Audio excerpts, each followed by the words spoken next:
No, I Mute can't hear you, challenge. Michael. Here we go. There All right. you go. Here he is. Hey. Hello. Welcome, young man. Hi. How are you today? I'm okay, thanks. How are you guys? Okay. I'm not good. feeling very well, but such is life. Well, we're holding the space. Thanks.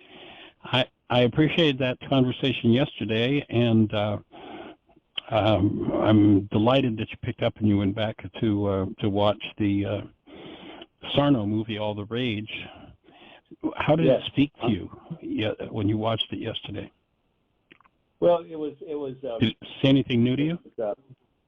No, I'd watched it before, and of course I read the book Healing Back Pain long ago. But it was kind of fun to be reminded of what he went through, and it was so kind of actually painful to see that none of the doctors referred to him.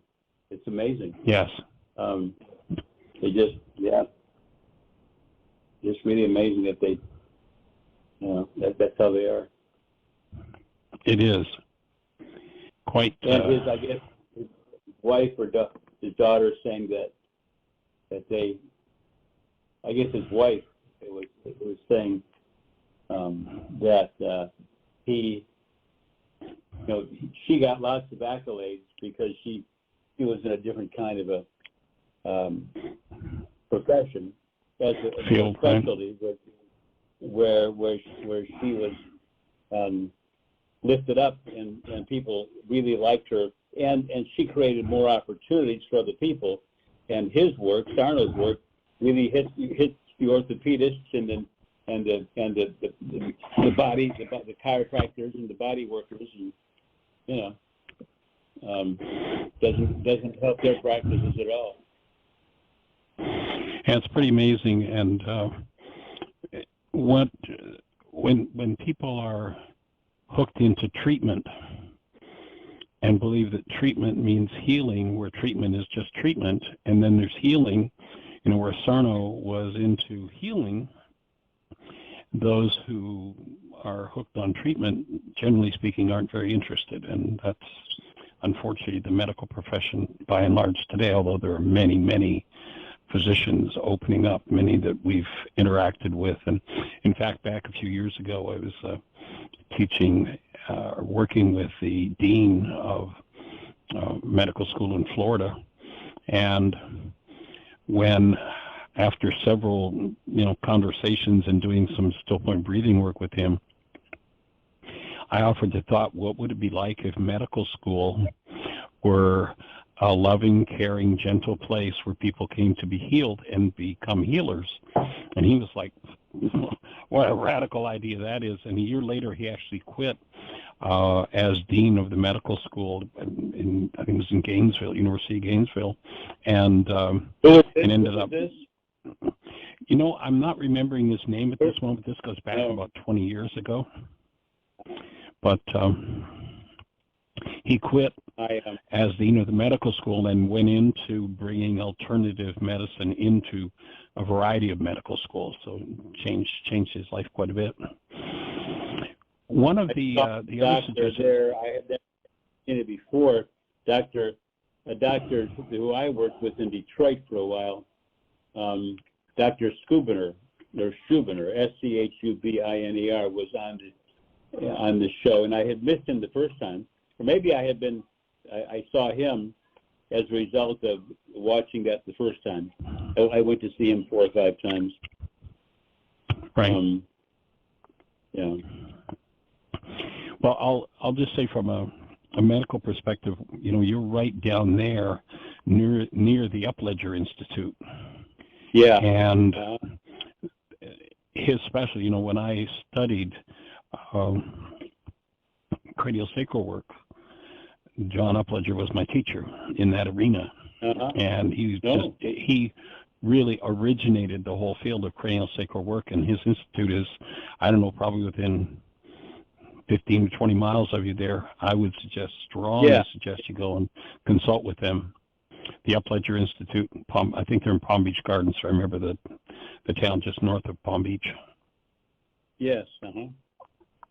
But I'd strongly suggest that a consult with them with what's going on for you would be really worthwhile. I have sought information on anybody who has this, who has had craniosacral. I'm just not finding anybody. It's not very apparently widespread as a treatment modality with it. Not well known. It's a fairly rare disorder, and very much like Sarno's work, the people who are specializing in that kind of a disorder are not likely to bring in somebody like Sarno or Upledger that move in the direction of healing as opposed to treatment. So, but anyway, I'd suggest that would be a place to go. And then we're just, getting into step 2 in the worksheet. And so, any other thoughts before we move forward? No. Okay. So I will look at 2A. I will look at that Upledger idea. Definitely worthwhile. Basically, what Upledger's work is about, the cerebrospinal fluid is contained from the base of the spine up through into the brain, and actually in developmental phases in utero, there's a point where the jawbone actually sits right on the base of the sacrum, and then as development occurs, that they open up and separate. So they're literally resonating energetic structures. And what happens, and that's why they talk about cranial sacral work, because they're one system. And one of the things that the hands-on work from the Upledger Institute and the cranial sacral work is about getting the flexibility back into that system and removing trauma from it. And I think that that would be a real adjunct to the forgiveness work that you're doing and everything else that you're doing to get healing moving in your structure. So step 2, if we're still on the live worksheet, the current 7-step on the website, and we'll actually do a slight edit on this. So, Jeannie, if you'd make a note in step 2, it speaks of, yes, I choose to love truth. And for a long time, I used the word love very much the way the culture uses the word love, like I love you, you love me, that sort of thing. And then I realized that was a total misuse of the word. And in our printed worksheet now, that word love has been changed to honor. I choose to honor truth, because love is a word that describes the state of being that we are. And what we're looking to do with this whole body of work is return to awareness of ourselves as that state of being, and have that state of being fully incarnated in this body-mind unit, so that it is fueled, every cell is fueled by the presence of love. And so speaking about loving this or loving that or loving someone is really off base in terms of truth. And so I choose to honor truth and willingly face and process out all disease-producing energies from all my relations or generations. And if you go back into the story where the Jews get lost in the desert for 40 years, supposedly, and you look at that story, and when you think about this pretty obviously bright group of people who are quite well acquainted with astronomy, getting lost in a 35 square mile area doesn't sound like a very likely thing to have happened, especially being stuck there for 40 years. They knew where the sun came up and how they could follow it, and a couple of days you'd be out of that desert space. But that word desert in the Aramaic is referring to the unconscious. It's talking about people functioning unconsciously and just being driven by the generational patterns within them. And you'll remember that the alternative to being lost in the desert was the promised land. And if you read those passages, you hear that the solution, getting out of the desert into the promised land, literally what they said was the old generation had to die off. And that didn't mean that everybody in old physical bodies had to physically die. The root of the word generation is genari, which means cause. All of the causes held in the structure have to be removed. And that's what forgiveness is removing those causes. And so this particular step ties right in. The Native Americans, when they went into a sweat lodge or healing ceremony, you've probably heard the phrase before, they'll use the phrase mitakuyasin, which means for all my relations. They knew they weren't just doing the work of healing for themselves, but there were generational links that needed to be healed. And so this particular step is about recognizing that I'm willing to look at what's really true, although my mind tells me that I'm angry, sad, afraid about something out there. The truth is I'm angry, sad, afraid, or whatever it is, because angry, sad, or afraid is in me, and it's been placed there. You know, I came by it honestly. I had a lot of generations that didn't know any better than to engage in it. So this is just an acknowledgement, a statement's about an acknowledgement of, I'm willing to look at every disease-producing energy from all of my generations, from all of my life, everything that is out of harmony with love. So if that makes sense, then we'll move on to step 2B. So that'd be the first one is, yeah, I'm willing to do that. I'm willing to face whatever's there. Does that work for you? Are you ready to go for whatever generational patterns need to be faced and dealt with? Awesome. Okay. Are we on E? We're on E. We're on 2A. 2A. Okay, good. 2A. Yeah. I choose to honor truth and willingly face and process out all disease-producing energies from all of my relations or generations. Okay. And then 2B is I'm willing to go through the physical, mental, and emotional symptoms of healing. Pardon me, when you realize that this body-mind unit is an energy system, and when you recognize that if you take an energy into the system, it expresses as a symptom. And if we live a life of suppression, if we live a life where we use, things like junk food or anger or alcohol or drugs or whatever in order to suppress or hide, to lock down those energetic patterns, then it's logical that if we're going to heal, then those energetic patterns are going to have to be worked through. They're stored within our structure, and the presence of a disintegrative energy in the cell means the cell is in a process of dysfunction or disease. If I'm going to alleviate the disease from the cell, I'm going to have to remove the energy that's interfering with its proper function. And my thesis is that once those energetic patterns are removed, the cell knows exactly how to replicate itself, regenerate itself perfectly. You don't have a cell in your body, depending whose numbers you take, older than a year. Every cell in your structure is renewed at least on an annual basis. And so if we are renewing a cell out of a diseased state, then the next generation of cells is as diseased as the last generation. But when I can pull the interfering energy we spoke about yesterday, the neuropeptides that land in the cell and show up as chemistry, if I can pull those dis-ease energies, those energetic patterns that cause disease in the cell out of the cell, then the cell has a perfect picture of how it's supposed to build the next generation of cells. So it requires dealing with those energetic patterns, and so this is an acknowledgement of that, and that I'm willing to go through whatever it takes. What are the energies that went into the system that created this disease process, and am I willing to face and process it out?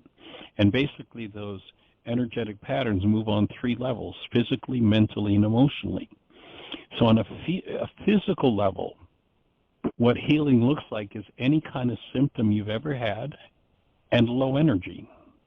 When the structure is cleaning out energetic patterns that don't belong, that takes a lot of energy. And so one of the base signals of healing is, the body's going to have to lay down. It's going to, it's like the energy just drops out of the system. It's like, God, I can hardly move. I can hardly get up.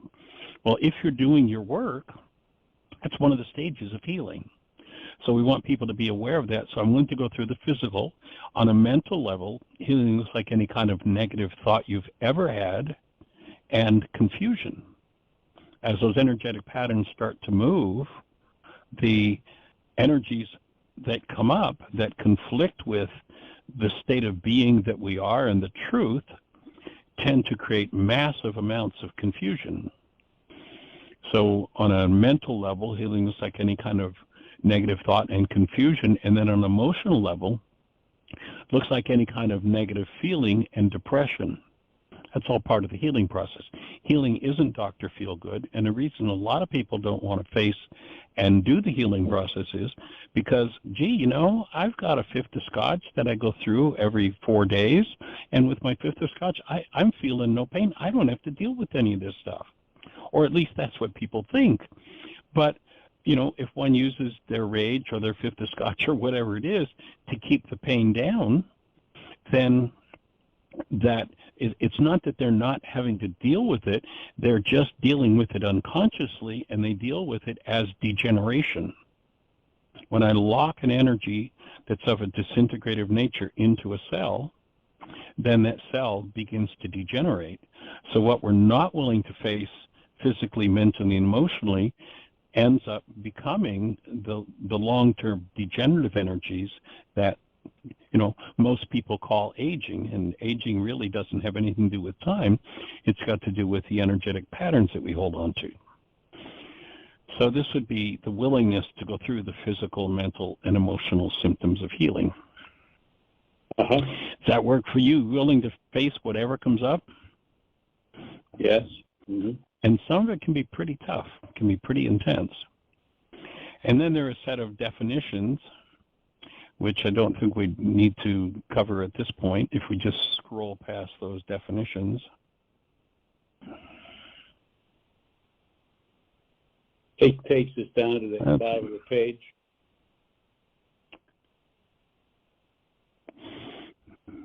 I hit that next button.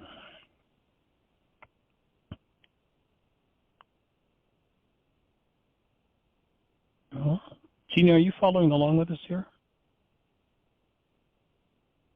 No, I wasn't, but it acts differently on the phone, I guess, than it does on the computer. Oh, because when I hit the next button, it just Is the next button disappears. That red square thing, right? Well, there's a button that just says next on it. Oh, it takes me back up to the top.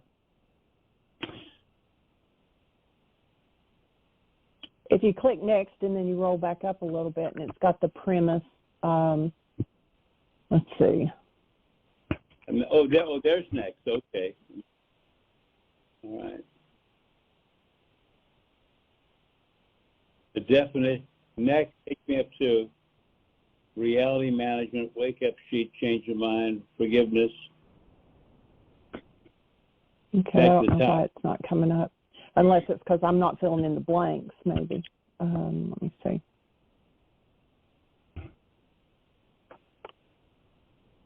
Because I've got it on my phone here, and I do 2A and 2B, and then there are the definitions, and it doesn't give me the rest of the worksheet.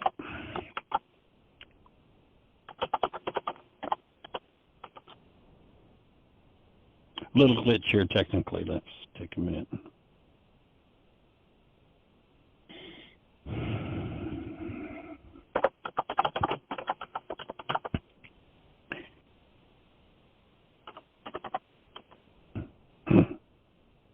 And if I hit the next button,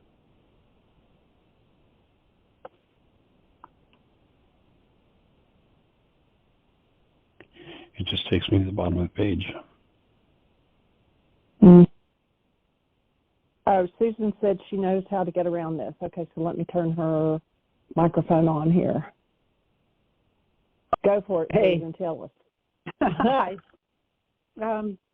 I tap at the top of the page as if I'm starting a page again. I just tap in a blank space, and usually the little keyboard disappears and you can go ahead.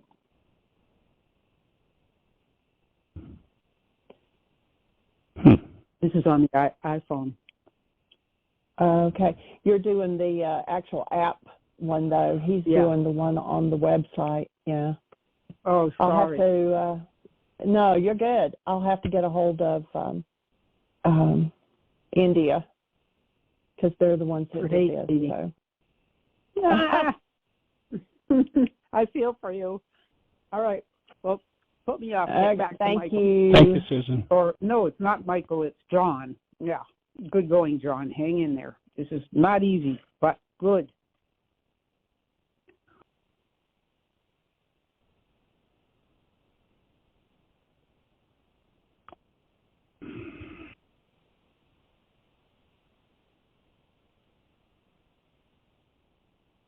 I'm just going through and filling in the blanks to see if it will carry me through I there. just did the same thing, and it doesn't carry me through, so I'm not sure what's going on there. So we've got a problem with it. And I can't fix it right now because, that, like I said, India is the one that did it. Yep. And, yep.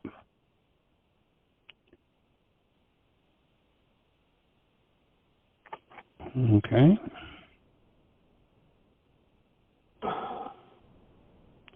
So the best bet's to go back over to Why again and just look at the online sheet.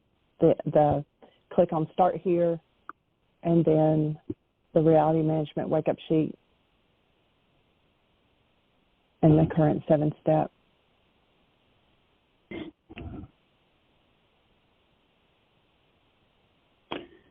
So my apologies, John, if we can go to whyagain.org.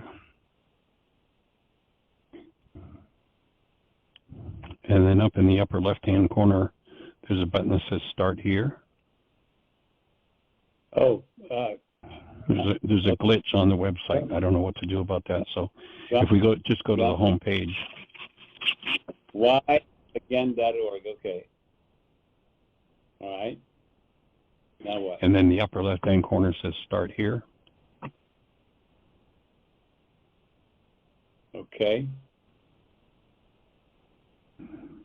All right.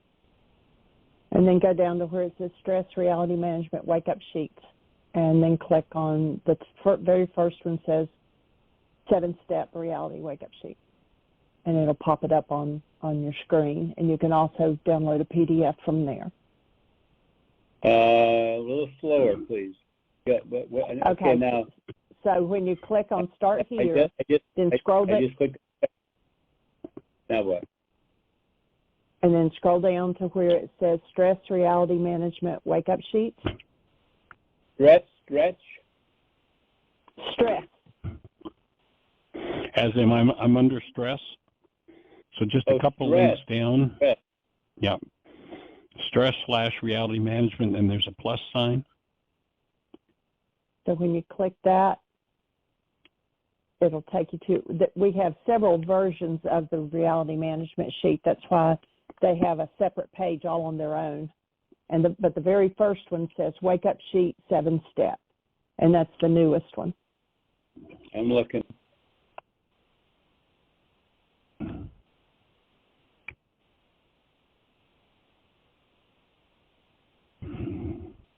So if you hit that plus sign under Stress Reality Management Wake Up Sheets, many versions, then it says various stress reality. Okay, hit the plus sign there. All right, I found it. Hit the plus sign. Okay. And then the first paragraph below says various stress reality sheets. Hit that. Oh shit! My sheet just passed out on me. Come on. Oh. Okay, just take a breath. Stay connected. It won't, the website is not allowing me to do anything. Let me start over again.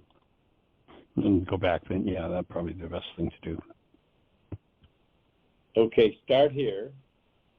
Click on that. Okay. New life now. Works to print and use. Is that what you want me to hit? That's click it. on? Mm-hmm. There's nothing to click on there. Here are 2 new videos. Heartland Aramaic Forgiveness app instructions. Scroll down past that. Scroll on down and go past the poster, and then the third link down. One of them says, "Why is this happening to me again?" Chapter 24. The next one says PowerPoint, and then the third one says Stress Reality Management Wake-Up Sheets. Okay. Click that. There the now. plus sign. Okay. And then it says Stress Reality Management Wake-Up Sheets underneath it in bold letters. Click it. Yeah, the first paragraph below that plus sign. Wake-up sheets, free to use. Reality, stress management through forgiveness. Various wake-up sheets on this page. Okay, Right. that's it. Click Various. on where it says That's various. The bold Pardon me? type, stress/reality. Just past the word various, click on the word stress. No, I'm looking for that. You just read it. It said various stress reality management wake-up sheets. It's in bold blue letters, right under the plus sign. Where you hit plus, it turns to a minus, and then when you've hit that plus sign, the first paragraph says various stress reality management wake-up sheets. Okay. Stress, many versions, that one. Hit that plus sign. Okay, boom, there's the plus sign. Then it says various stress reality management wake-up sheets. You'll find current That's it. step worksheet. The bold blue right there that you just read. That's it. Click on that. Okay. Wake-up sheets, free to use. Okay. Okay, there's a lot of writing here. Okay, now just scroll down just a little bit. The very first dot says wake-up sheet 7 steps. Yep. Click it, that. Okay. and that will pop up the worksheet. Wake-up sheets. Okay, yeah. There's the old worksheet. Mm-hmm. May 2022 PDF format. Right. That's and so it. you can just scroll down and read it online, or you can print it off. But for right now, let's just read it online. Okay. Yeah, I don't have a print. Is there some way to use that other form where I just use it? I can just print. I can just write it in online. Yeah. Not until I get it fixed. Okay. Now you can use your app on your phone. I don't use my phone for that. I don't have much of a phone. Okay. Well, let's just walk through it, and we'll fill it in mentally. Okay. Because there's a computer glitch with the online worksheet, so we're going to have to get that repaired to get that fixed. Or I don't know what the problem is. Okay. Okay. Well, I can always come back another day too. So. Okay. This Well, might take more than an hour. So. No, it's going to take a while. I've got to get a hold of the people in India, and they're like 12 hours ahead of us. So we're probably talking a couple of days getting that glitch fixed. Yeah. So let's do it on this, just looking at this one. My guess, Jeannie, is we'll be doing this work for a while. We will. But let's go to number 3 on that sheet. Okay. So number 3, my desire. The exact goal that drives my pained perception is that. 1C, and your answer there was life. So when we worked yesterday, you identified that it was life that was the object of attention, and we had quite a bit of conversation in a complex of energetic emotions and such that we touched into. But if you were to think in terms of yesterday, the situation that you were working toward was about life. If you were to say to life right now, so here's John with these challenges going on in his body, if you were to say to life, what I want from you in this whole circumstance is, what would that be?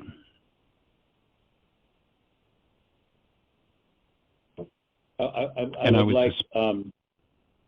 like to feel good I'd like to feel good and be able to walk and function normally. Okay. So that would be the goal, is feeling good and be healthy. Yeah. So life, I would like to be healthy. That's with you as my object of attention, the constructive result. And the one of the important things about this forgiveness process is that this step is always about what I really want from the situation. And oftentimes people will look at what they don't want. Like their answer would be, in the context of being ill, their answer would be, well, I just don't want to be ill anymore. But the forgiveness process won't work with the ego's game of what it doesn't want. It will only work with the level of awareness of being that can speak of what it does want. So just so that, for anybody that's listening, when we put the word constructive in there, it's like, what is it that I'm really looking for here? If the word not or don't appears in it, then that's not going to function. That's not going to work well with the worksheet process. So you're right on track with. So I just want to feel good. Feel good. Want my balance back. Be able to function normally. Okay. Be able to walk strongly. Right. Walk with good balance. Huh? Yeah. Okay. So you're really clear, and you want to make sure that as you think about that you're breathing. Yeah. Yeah. Good one. Yeah. And then number 4, what we're going to do is we're going to work toward establishing your awareness in the presence of love. So number 4, I choose love, my essence, which stirs the love in everyone involved. And, whatever it is that you find most helpful for you, John, to connect with love is what you want to do with this step in the worksheet. You'll see at the end of the sentence it says the rose and the butterfly story, and I always tell the story here about, imagine that we give a rose and a butterfly an ego. They meet, they fall in love, and have this wonderful time together, and one day the butterfly up and flies away. The rose, knowing that the love of the butterfly is the most important thing in its life, uproots itself to give chase. What's going to happen to the rose? I lost you in there somewhere. Sorry. Okay. So imagine we've got a rose and a butterfly. We give them each an ego. They meet and fall in love. Okay. And one day the butterfly flies away. The rose, knowing that the love of the butterfly is the most important thing in its life, uproots itself to chase the butterfly. What's going to happen to the rose? Rose is going to die. It's going to die. Why is it going to die? Because it made something more important than being connected to its source. Yeah. Mm-hmm. And if we recognize that our true nature, if you go back to that moment where you first held that precious daughter you have, the first time you saw her face and held her and tapped into her essence, it clearly is the presence of love. It's what we all start out as. And then we come into a world that specializes in teaching us that all kinds of things are more important than staying connected to our true nature, which is love. And when we uproot from that, and we uproot by going with hostility and fear and rage and guilt and all the dramas and traumas of the world, we literally, like the rose, uproot ourselves from the very thing that keeps us alive, that is our life. Yeah. And so the objective here is to maintain awareness of the breath and to breathe deeply. And as you do, tap into that core essence of love. Now, what I use to do that, when my daughter was born, I actually caught her at home. She was birthed at home. And as she was delivering, she opened her eyes and looked me right square in the eye, totally focused. They say a baby can't focus their eyes. Well, I know from experience that's not true, because my daughter just totally focused her eyes in on mine and grinned at me. I mean, literally smiled. And she literally put me into such an altered state of being that I could not even think a thought. I was in such a connected space of love. That's what I use for reconnecting to love. Yeah. What if you focus on something? I had a picture of Tamsin that I use. In fact, it's right up on the wall. Sweet. Right in front of me. Nice. So at this stage, you want to tap into that space of love, because, and I'll go back to 30-some years ago at Heartland. I was doing intensive, and we had one person who had a really major trauma going on, and made a shift that was just, what you would call miraculous, something that everybody would be observing would say, that's just not possible, and bang, it happened. And I'm sitting there, I'm facilitating this, and I'm asking the question, what's at the root of healing? What causes healing to happen? I don't understand. There are 50 people in the room. 49 of the people didn't get healing, but this person went through a monumental shift. And what I was shown was that in order to heal, two things have to occur. One, love needs to be active and present in the mind of the individual that needs the healing. Either themselves as love present in their minds, or someone else in the space holding to that presence of love. That's the first thing that has to happen. And the second thing is, whatever's at the root of the disease, the energy that's creating the disease, has to surface directly to awareness, or the energy behind that experience. And when those two things meet, it is the active presence of love in us, not, the world's definition of love is sexual athletics, I love you, or, I put my head on the chopping block and sacrifice myself and that proves I love. Not that, but that the real, true presence of human life has to be there, active, while what is of a disease nature surfaces. I think of it in terms of opening the heart chakra and having that heart energy go through my entire body. Yes, perfect. Absolutely. Yeah. So that's where you want to go in step 4. Okay. I choose love, my essence. Okay, good. Yep. All right, so connected. 5A and B are the core forgiveness steps from the Aramaic. And basically what I did, so that each time somebody does a worksheet, they have a total reminder of the key principles.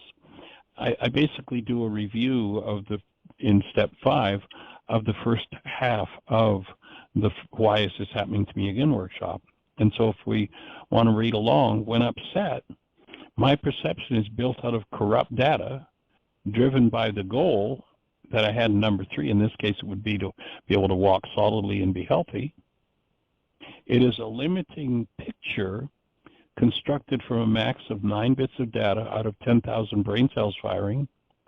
By canceling my goal, my replicate mind, and that, we talked yesterday about carbon-based memory and the replicate mind, that all the mind can do with its content, or what we call the mind, and it really isn't a mind, But all it can do is just spit out whatever's in it, the good, the bad, or the ugly. So by canceling the goal, my replicant mind's reality collapses and gives me direct contact with the denied and dissociated parts of my carbon-based memory. Remember, we talked about this body. If we were to break down its elements, we would say its primary element is carbon, and that's where memory is stored. So that my denied and dissociated parts of carbon-based memory, which projects and blames others for its content. So here's the action step now. While holding love conscious, having that heart chakra open, active and present, I now choose to collapse my mind's lies by willingly canceling my goal for number 1C, life, to give me healing and support me in being able to walk strongly. Now, for most people, when they hear that, it's like, I cancel those goals. Correct. I say in my heart chakra, I cancel those goals about being healthy and walking strongly. Exactly. Okay. Which most people would say, wait a minute, Michael, that's exactly backward. I mean, I deserve those things. And I say, yes, I agree with you. You deserve those things. But here's where the power of this genius mind of Yeshua, to me, is just so brilliant, that he teaches to cancel the goal that you're holding at any given moment the way you want it to be, because that goal is what drives the perceptual constructs based in pain, based in rage or fear or diseases of any kind. So you'll remember the Harvard research we talked about that says that in a time frame where 10,000 brain cells are firing, the maximum of data that goes into conscious awareness is 9 bits, just a little tiny, tiny piece of it. And of course, if 10,000 brain cells are firing and our perception is made up of only 9 bits, something has to select which 9 bits. Determines which 9 bits of data your mind uses to build your perception at any moment is your goals. That's what drives the process. So if I've got a perceptual construct, if I'm just filled with rage and vengeance or whatever, and I look at the goal that I hold, you'll notice, unless somebody's just a generally miserable person, you'll notice that if everybody in your life is following and fulfilling all the goals you have for them, you're a pretty happy camper. You're good with everybody. You'll notice the only time you're ever upset with anybody, again, unless you're just a generally miserable person, the only time you're ever upset with somebody is when they're not completing the goals you have for them, or upset with yourself when you're not fulfilling the goal you have with yourself, right? Yeah. So this when I'm looking at myself, I'm looking at where I default to. I'm looking at that I don't have those goals, that I'm in pain and not walking healthily, and that's the focus that I go to. So it would make sense to cancel that goal. Right. So as I cancel the goal, the focus collapses, the construct collapses. Yeah. And when it collapses in its own disintegrative energy. It's a way to expose the unconscious data. Carl Jung says, we do not become enlightened by imagining images of light. We become enlightened by bringing our own darkness to the light. Yeah. So when I cancel the goal, and I use a visual, it's not a very nice one, but it's one that is pretty much universal now, and that is everybody's aware of or probably remembers, because we saw it hundreds of times, the 9/11 towers collapsing in on their own footprint. Yeah. When I cancel a goal, my perception collapses in just like those towers on its own footprint. And now I've got access to the underlying pained content that I've been hiding from myself probably my whole life, that my power person hid from him or herself, that his or her power person hid from themselves, and them, these are where these generational patterns become reinforced until they become so powerfully embodied that they literally destroy our bodies. They literally destroy physiology. And so when I cancel the goal and that collapses, I now have direct access to what underlies my dis-ease, my pain, or my trauma. Yeah. So that's where you cancel that goal. And what you would do is you would take, if we were writing it out at this moment, which we're not, you'd take your answer, to be well, to walk solidly, to be healthy, and you'd bring it down to number 5 and cancel my need to be healthy, to be well, and to walk solidly. And of course, breathe. And then number 5B, this is the second piece of it. Now, kind of not exactly literally, but sort of literally, if you look at that Harvard research, so 10,000 brain cells are firing, and my conscious awareness is made of 9 bits of data. So I kind of metaphorically, not meaning it absolutely literally, talk about that as we have a 9-bit mind, in computer language, pretty small processing capacity. And if I think of, this is an issue, I can look at, we started, the thing that motivated you wanting to do this worksheet you shared with me was that rage that was up for you. If I think of that rage, and then I think about my power person's rage, and maybe his power or her power person, and hers and his, and all the way, how long has that rage been going on in my bloodline? For most of us, quite a while. And is it logical or sensible that with a 9-bit processor, I can handle all that information, all that data, all of that energy? And it's like, probably never going to happen. Never going to happen. Just there's so much, when you realize these are generational patterns, there's so much that's held that there's no way I could figure it out or process it in my head or in my 9-bit processor. And 2,000 years ago, Yeshua understood that, and he taught that inside of us there was, in the context of computer language, there was a super processor. In Aramaic, the words are Ruka-Dekutsha. The words have been translated by the Greeks as the Holy Spirit, but it's nothing about a disembodied spirit being. When Yeshua spoke of Ruka-Dekutsha, he was saying to each person, inside of you, there is a feminine, in Aramaic, the word is gendered feminine. There's a feminine elemental force in you that, if you invite it into activity, will undo the effects of your errors and teach you the truth. That's what the words Holy Spirit translate. So once you cancel the goal, then 5B is about inviting that power into activity. Now, we leave a blank there, 5B, I invite. I usually, and we have the Aramaic words, Ruka-Dekutsha, they're the words that have been translated as the Holy Spirit.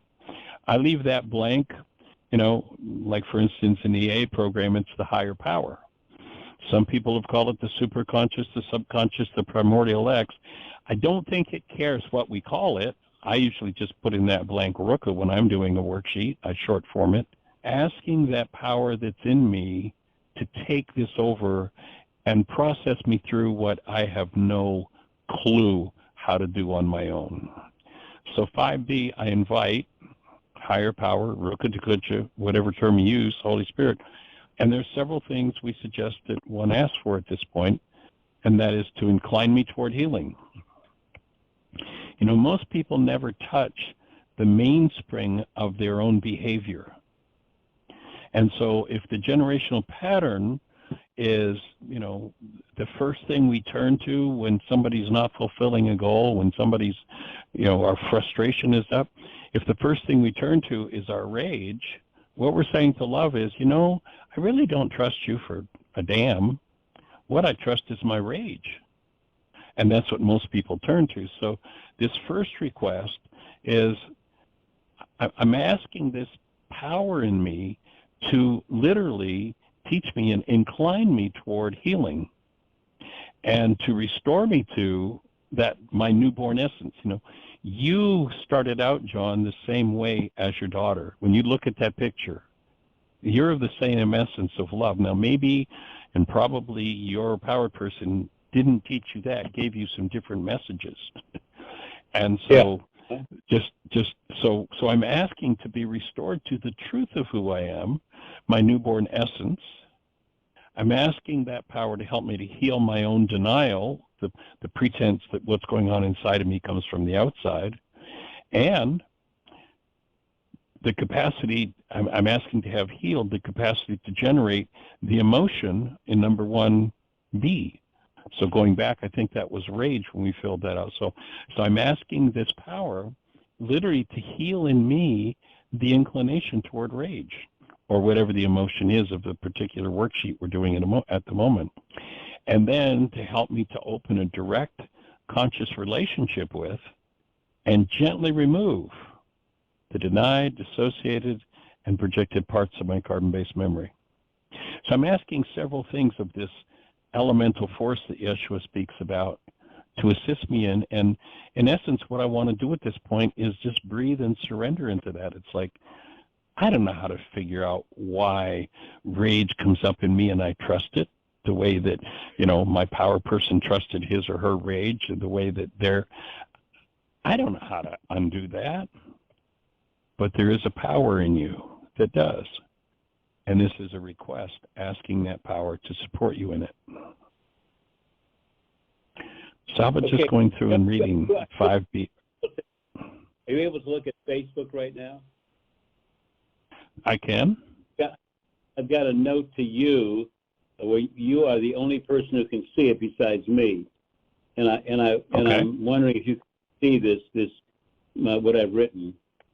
Are you saying in Messenger? No, not in Messenger, in the regular timeline. Oh, I just can in put it in Facebook. Messenger. Okay. Oh, just a second. Let me get there.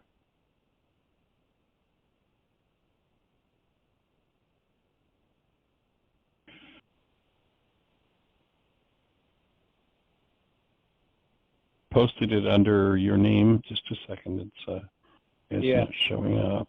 But let me just do a search. I got J.M. Rice there.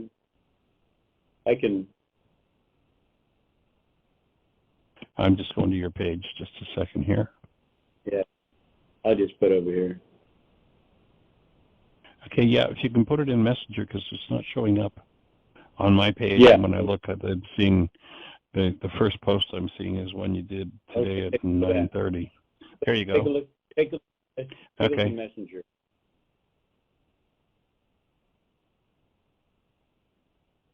Right on track. Last sentence. Asking divine love to incline me towards healing, and one more thing you said after that. It's to incline me toward healing, heal my denial, restore me to love. Yeah, heal my denial, restore me to love. This is all written in number 5B. Okay. Heal my denial. I don't. Okay. Heal my capacity to generate the emotion of rage. Heal my capacity. That's what it was. Yeah. To generate the emotion of rage. My emotion of rage. Mm-hmm. Okay. And help me open direct contact. Do what? Yeah, it's like, how would life be if no matter what happened in your world, your physiology couldn't generate rage if you wanted to? You know what that would do, John? That would take all of the pressure off of your dura and the cerebral spinal system and let it expand. And I just offer that that's probably the core of what needs to happen for this pressure to go down and your physiology to change. If you just had, like, no matter what happened, no matter how badly things were going, if John Constantine could not produce rage, in his physiology, everything would change. Very good. So that's what Very you're good. asking Ruka. That's what you're asking Ruka for here. Yes. Good. And then Nothing to it. Yep. And then I'm asking to help with opening a direct conscious relationship and gently remove the parts of me I've hidden from myself. So whatever's at the root of this, and what usually comes up at this point is something involving a power person who modeled the behavior based in the rage that I want to heal and how I was the recipient of that rage. And when I can, and for most people, that's so painful they can't even fathom going there. And that's why there's that earlier set of instructions in the worksheet that says, yeah, I'm willing to face this. I'm willing to go through the physical, mental, and emotional symptoms of healing. And what we carry around inside of us that literally, go ahead. Okay, the last thing you can see in the messenger what I've typed. How would it be in my world if I could not generate rage, even if I wanted to? And then you had one or two steps after that, which I kind of got lost on. Okay. You see it? Yep. I've got it. Heal my denial, heal my capacity to generate the emotion of rage. How would it be? Okay. All right. And then I'm asking to be empowered to be able to stay connected to this space of love and embrace the experience that brought rage for me into this energy system I call my body-mind unit, a device that's designed for love. Where did this rage come from? How did I ever develop this? Well, it's pretty easy. I'm having trouble grabbing onto this part. And then ask to be empowered, connected to this experience, and what? To be able to embrace the experience that taught me, in this case, to be able to embrace this experience that taught me rage. I'm asking Ruka to assist me in being able to embrace this, to access it, to become aware of it, and let it move in me. Okay. And that might be, the experience, and I have no idea of your family history, so this is just, I'm pulling this out of the air. That might be the experience of a kid of 2 who, when Dad came home late from work one day. My father was a rageaholic. So that might be the memory that comes. And it isn't necessary that an actual direct memory comes, but oftentimes it will just process as an energy. Like sometimes people will feel energy in different parts of their body, and they'll go, wow, that's rage. Phew. And I want to keep breathing, and I want to stay connected to that active presence of love, because that's what dissolves it. That's the rose and the butterfly story. Uh-huh. Make sense? Yes, uh-huh. Yeah. Okay. Then once you've done that, then in 6A, and we're down to just a minute or so maybe we can complete this. 6A, how do you feel? So as you cancel that and ask that power to go to work, where you go with feeling? How are you feeling when you do that? I'm feeling peaceful. Cancel my need to be peaceful. Okay. So then 6A would be peace. And then 6B, if you look at the whole situation around this disease process that your physiology is going through, how does that look to you now? If you just let yourself be with that, what goes on in your mind when you think about that? I'm trying to get back to where you are. I was over in Messenger typing. Okay. I now feel peaceful, empowered. Okay, empowered. Awesome. So instead of helpless, hopeless rage, I'm going to be in this for life, there's a sense of empowerment. Yeah. That's the kind of shift that we're looking for with the forgiveness process. And then just quickly, the third step in 6 is I ask to be shown a time when I have not fulfilled the goal. And that one really isn't so applicable here, doing a worksheet like this. But the 7th step, principle of the universe is that by giving, I first get the original.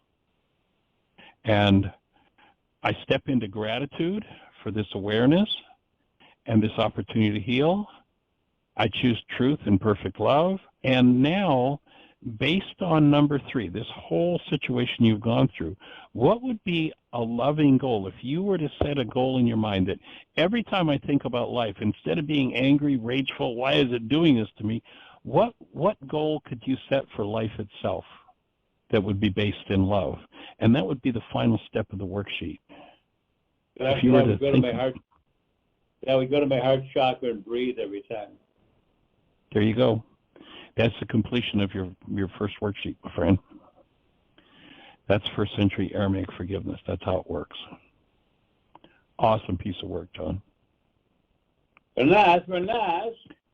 Thank you, Michael. Dr. I'm Michael, honored and delighted. I am honored and delighted that you were ready to do this and that you trusted us enough. You've shared some pretty intimate stuff, and it's very powerful, and I appreciate it. Thank you, Senor. I love you. Appreciate you. All right. Lots of love and blessings, and the show's going to cut us off any second, so we'll just say, everybody, thanks for joining us. Have the best year yet of your eternal life. It's an awesome gift to give.